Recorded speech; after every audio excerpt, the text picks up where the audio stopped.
The book lists him at 6'4", 220 pounds. It states he's a perennial All-Pro. What's considering the fact that over the last 3 years, he's had 323 receptions for 4,873 yards, there isn't an excuse, at least for anyone interested in making sense, to argue about the greatness of Julio Jones. He's big time, y'all. He's heading to the Super Bowl. He's on the verge of becoming a champion. And perhaps best of all, he knows how to act in the process.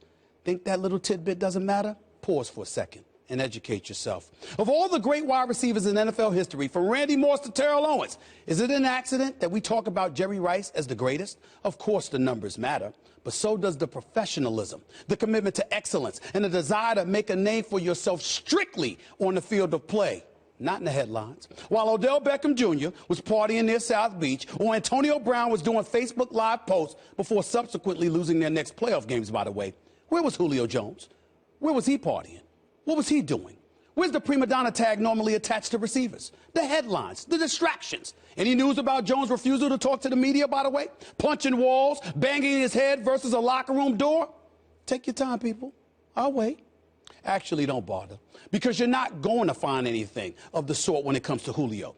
And you know why? Because Julio Jones is a football player, paid to play football, who focused strictly on his job description. He's an individual who once played for Nick Saban at Alabama. He knows what's required to become a champion, and he knows what to prioritize as well. In today's NFL, we don't see enough of that sometimes. What we see are too many individuals in the limelight, looking for more of it, anxious to cash in on popularity, even at the expense of production at times. And when it costs them, it's rarely their fault.